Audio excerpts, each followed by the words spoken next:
In the shopping mall at Guangzhou, Shandong Province, the opening ceremony of China's National People's Congress on Sunday, March 5, 2023 was broadcasted on the big screen.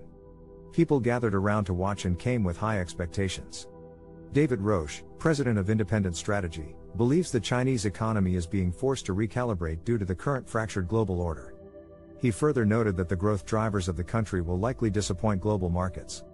At its National People's Congress on Sunday, China's government goal was to reach around 5% growth in the gross domestic product this year, which is the lowest it has been in over 3 decades, despite expectations from economists being 5.5%. To complement this, modest increase in fiscal support is proposed, by expanding the budget deficit target from 2.8% in 2022 to 3% for 2023. The West has come under fire from President Xi Jinping and other Chinese officials, with their statements indicating a civil unrest due to continuous conflicts between China and the United States. Foreign Minister Qin Gang stated the relations have left a rational path, and further warned that conflict could happen if the US government fails to hit the brake. David Roche shared his opinion on CNBC's Squawk Box Europe, believing that things have changed permanently with China when it comes to its role in the global economy. As the China's growth ambition will have to happen domestically, reform is needed and consumers need to spend their excess savings. The hegemony of the US, which Roche noted, has fractured, which can be seen in the form of Russia and China not in line with Western democracies. He called this the Big South and named countries like Brazil, India and many others, which aren't explicitly standing alongside authoritarian powers such as Russia, however also prioritizing their own interests and are rejecting Western pressures for severing economic or military ties.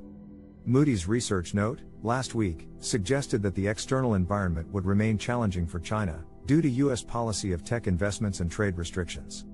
Moreover, Roche anticipates US attempting to monopolize trade with countries to gain control over the technology gap, and the situation can worsen more within 20 years.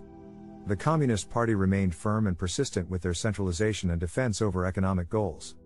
It was announced that defense budget would have a 7.2% increase this year, despite the fact that it was underestimated. It is said the Chinese Communist Party is trying to take control over institutions and reduce the autonomy of technocrats and civil service in favor of political leadership. Mining stocks reacted harshly, due to the nation's cautious growth outlook. David Roche believes the only way China could move forward is by making its people spend their money, trust the government, and not accumulate more than they already have. BCA Research Strategies observed the centralization measures, national security, and the subordination of non-party state institutions withering China, as well as that any negative reactions or further investment restrictions are most likely to come from the United States next.